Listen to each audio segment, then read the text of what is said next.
Salutations everybody, it is Matty here today, and we're sitting down to talk about Elden Ring NIGHTREIGN, where the network test is now over. We've got a lot to talk about because we just had a whole weekend with the game. I sat down for 2 full sessions, one where I was just randomly queuing with people online, and another where I was just playing exclusively with my friends. Hint, hint. Game is way better with friends. But nonetheless, ladies and gentlemen, this is not like any other Souls-like game we've got before. What you've got here is a co-op, which already starts to break some rules in the Souls-like genre, and also it's a roguelike game, so there's a lot of randomized procedural elements.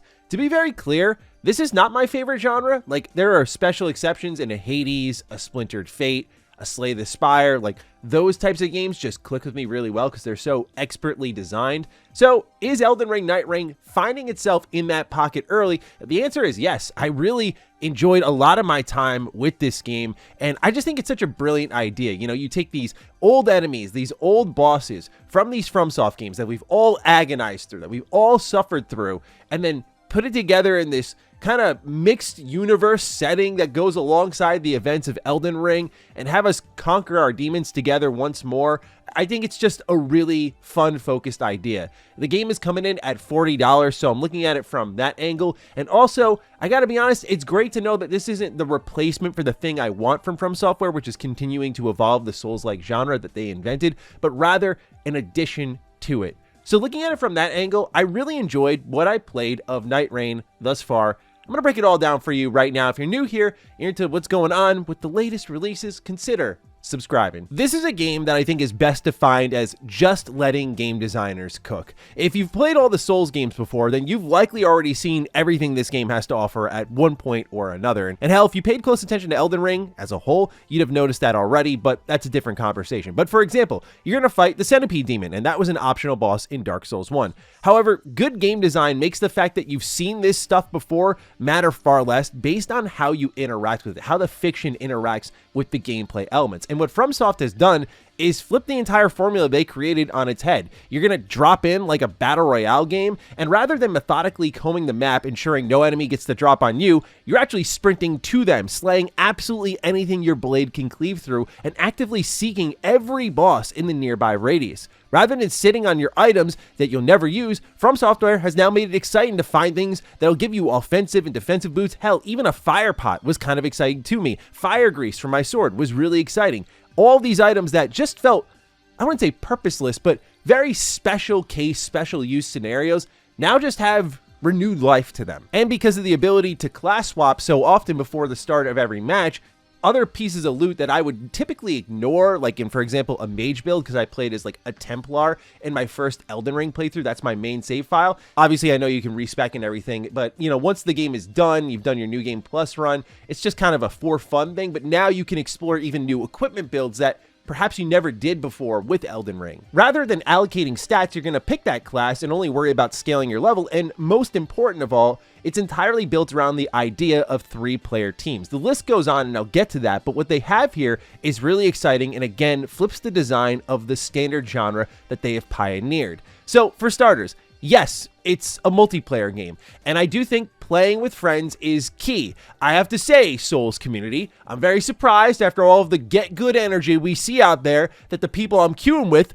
are this bad. But holy smokes, man, playing this game by myself and just queuing with randoms online, I'm joking, not really the players, it's just this game needs communication. It's really hard to get on the same page of where you're gonna go and what you're gonna do and how you're gonna comb this map together as a unit when you got 2 other teammates running off just doing whatever. It kind of defeats what the whole game is built around, and it's not until you get together and start coordinating that at least I personally started to have a way better time. There's also just tons of disconnects, and there was times disconnects did kick me back to the main menu, but other times that it would just be myself and a friend, for example, going 2 on whatever when it came to combing through the map. It's definitely a bigger challenge, but it is doable. In our first run together, we got to the Night Lord despite our Recluse backing out mid-match. But the reason that all these systems do shine when you are playing with friends that you can communicate with is the teamwork and the chemistry that's baked beneath just 4 of the total 8 classes. And it has me really eager to see what other combinations we can all come up with when we have everything at our disposal.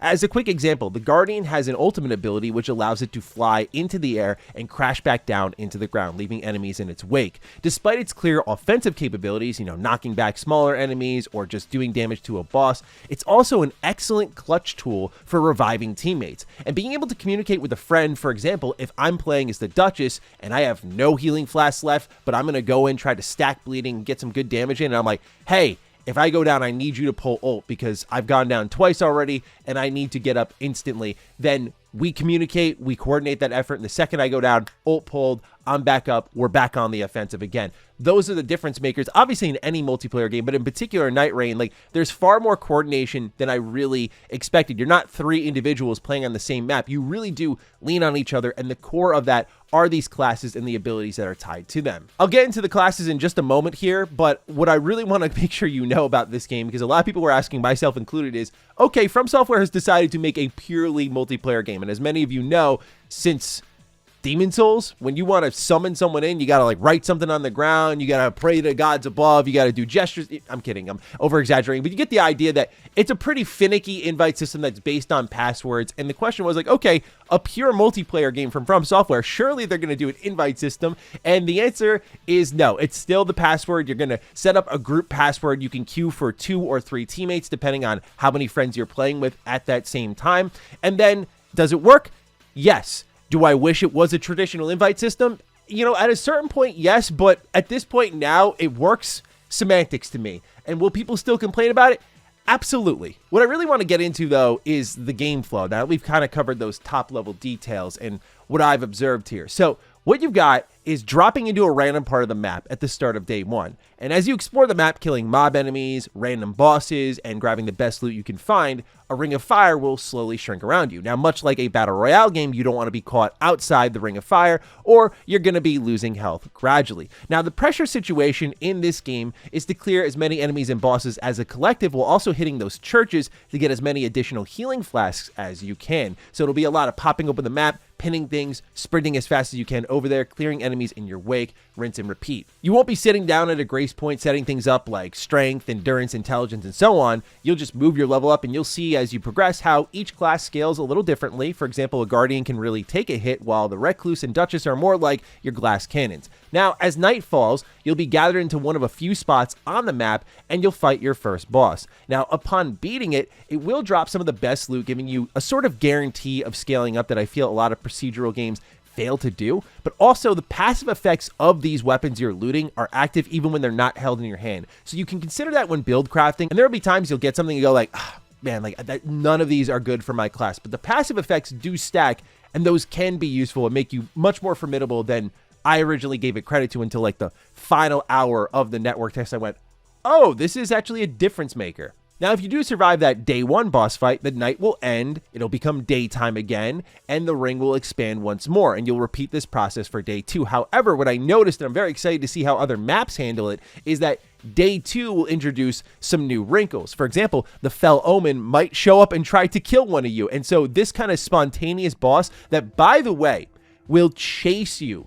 I had a moment where my friends and I were playing together in co-op, and we were fighting a dragon. We're like, all right, let's go for it. The ring is shrinking. And then Fell Omen showed up. And I was like, oh my God. And we dashed, grabbed into this spirit hawk thing. I forgot the name of it, but flew out of there and dropped quickly down onto a bridge and sprinted out there. It was something out of a movie. Like, that is the dynamic multiplayer moment that makes a game like this special. Just the way all those different elements came together to make a really unique encounter in a particular part of the map, and the escape route was just like right there at the perfect moment. It was so cool. This is also probably a good time to mention what happens when you die. Now, if you die in like the map as a whole, as it's shrinking, you'll lose a level. You'll also have to go and get your runes again. So it's a little bit of a standard Souls experience, but let's say the ring has fully shrunken down. You're in that boss arena. You're fighting the, we'll call it end of day boss.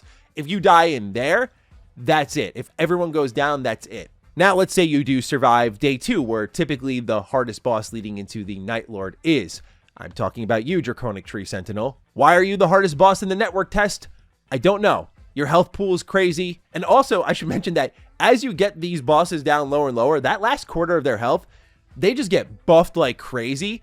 And there are times like, you know, in Souls-like games, you're like, all right, let's go for it. Like, I'm going to get greedy here. This game de-incentivizes the greed in a collective setting, like where it's just like, you think you can just quickly smack this thing down. And maybe initially you can, but when they get to the last quarter, unless you're, of course, stacking bleed, which is, again, fantastic in Elden Ring, you're going to have a moment here where you're like, oh my God, we actually might not kill it right here and now. Anyway, if you survive day 2, then it's time to stock up to fight the Night Lord, and this is where you're going to fight the big bad of the expedition. I will say this Night Lord, at least in particular, was difficult because it's like this wolf that'll split into 3 forms and then attack you, and especially by the, again, lower part of its health bar will get way more aggressive on you. You know, the first time it splits, I'm like, okay, not bad. But when it splits again, when it's at a lower health bar, you just got to go into survival mode. What I like, though, is the difficulty came down to what we know about Souls-like games. The difficulty was really baked in the cake of mechanics, skill level, and yes, damage and loot do play a factor, but I think you can tell the difference of when it's balanced well, which is most of the bosses here, versus something like the Draconic Tree Sentinel, where I do raise an eyebrow and go, I'm getting a little, I won't say what boss because I don't want to spoil, but I'm getting a little, we'll say DLC energy from this one where you just have a really big health pool and high defense, and I think this thing is beatable, but it's just got unreal defense compared to any other boss in the network test, in my opinion. But outside of that, I like that it didn't really feel like it came down to my loot. Like, we could still find a way. Like, again, the fact that you can go through this 3-player game with 2 players and still find success. Like, the first time I got to the Night Lord was me and a buddy. Like, we had someone DC and we got to the Night Lord. Like, that's cool because it still comes down to skill. Is it great having that third person, especially if they're good? Absolutely. It's going to be a big difference maker, but you can even do it solo. I've seen people online do it solo. Is it way more difficult? 100%. It's built for, you know, it's supposed to be co-op, but I do like that there is still a big focus on skill here and not everything is about loot, because then you lean too hard into procedural elements and then you're like, oh man, I should have got this orange tier, this legendary tier weapon, and then I would have actually beat this boss. I didn't feel that, at least in this network test. So after completing a run, you'll be given relics that are essentially buffs that'll make you a little stronger for subsequent runs. You'll also get a currency, these runes that you'll be able to spend at a shop, but I don't know what it does or how it impacts further runs and if it's going to give you like permanent character upgrades or anything like that. This was not in the closed network test, so I'm not 100% sure. So that is your run in Elden Ring Night Reign. Very much a mix of co-op, roguelike, battle royale, but I feel like battle royale is like an icky term now. It's just really the mechanical structure of like a shrinking ring giving you pressure and then expanding again and basically giving you a time limit to work under where you're like, we need to go fast. Like the amount of times I said to my friends like, okay, we're spending too much time, we gotta go.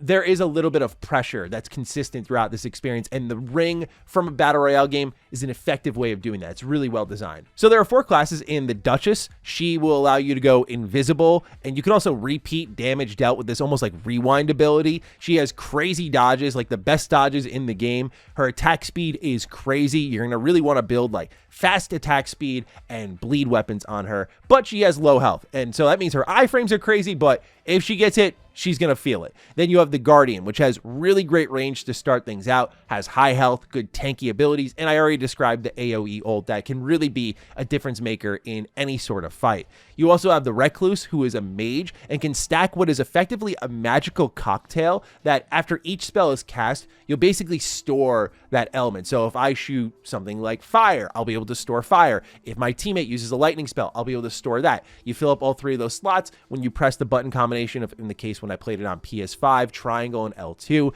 you'll shoot out a magical cocktail as like a special ability. You'll also be able to store FP and HP. You'll be able to attach a blood sigil to your enemy. So whenever you hit it, your allies as well as you will get health and mana back, which makes her a really effective tool as well in team fights. But she is definitely the one that I felt I had the most difficulty with, but I think it's because she's more of a multi-tool. Like, you have to be very careful with using FP, at least in my experience. At the same time, though, you can also use, like, a secondary weapon. Like, she's the most secondary dependent. Like, you'll have a staff that'll do spells, and then you'll swap over to a spell blade, or maybe I used a bow and arrow a lot and thought that was pretty effective. You know, you put the blood sigil and you just shoot from a distance, and you'll just replenish your team's HP and FP, and so she can be very useful in that way. But I'll admit, I didn't fully feel like I cracked the code on the Recluse and probably needed more time to figure it out. And then last but not least is the Wilder. This is the one that I would recommend to any newcomers. Definitely the most beginner friendly. Like, he has great tanky abilities, great offensive capability. It's just kind of the jack of all trades, master of none. But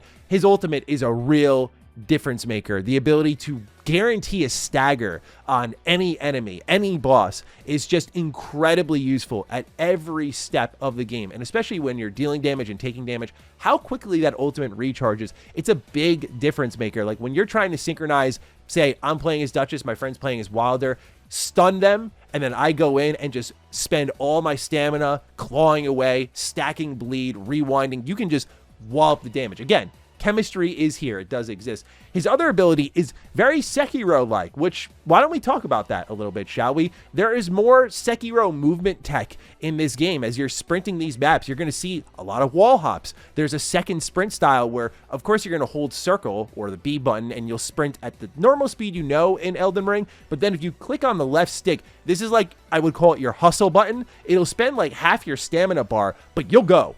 And you'll go fast. And I kind of like this, and I hope it is a new movement standard for FromSoft games, because I don't need to move through the map that quickly, but in boss fights, it's actually a really good dodge alternative. Like, sometimes you just want to go and get out of the way, and especially when there are bosses like the Centipede Demon who just jump way up in the air and come crashing down onto you. Having that sprint feature, I thought, was like a really good answer to some of the game's challenges. So I do hope they consider keeping some of this movement tech for future games. There is no fall damage, so you're going to be jumping off of like crazy heights in this game. I think that was a really good design choice. But to the Sekiro point, speaking of Wilder, his secondary ability allows him to pull small enemies toward him or pull himself toward big enemies, kind of like the grappling hook in Sekiro. So obviously, knowing there is some sort of Sekiro style class in this game, I don't know if it's going to be like constant deflections. In my head, that sounds like it would be kind of broken in this game. I feel like it's going to be limited to a number, or there's got to be some sort of cap to it. Maybe I'm wrong, but I'm really keen to see how that works. Nonetheless, that is the structure of the game, and what I played was fantastic. Was it all perfect? I guess not. On a technical front, I was playing it on PS5. My other 150 plus hours on Elden Ring is on PC, where I didn't really have many of these issues, but you will see on at least consoles, textures frequently fail to load, especially in the distance. You'll see some ugly looking rocks that are just kind of loading in. Obviously, there's still time to dial those sorts of things in. The other thing that I think is a little bit worse is when you're running up to like a camp and you see the enemies load in right in front of you and you're like 10 feet away.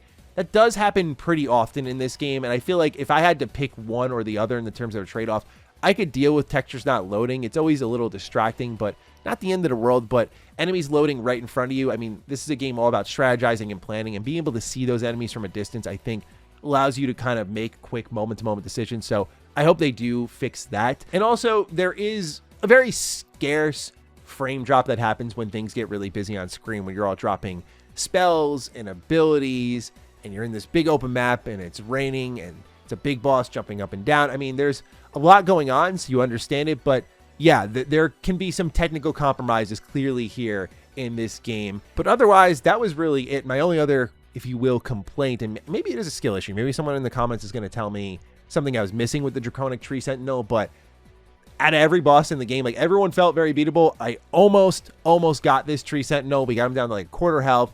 But anytime I fought this fool, he was smoking me. So, yeah, I wonder if that does need a little fine-tuning. But otherwise, I got to say, NIGHTREIGN really was a shocking announcement at the Game Awards. And then to get the network test so soon, and then it's coming out in May.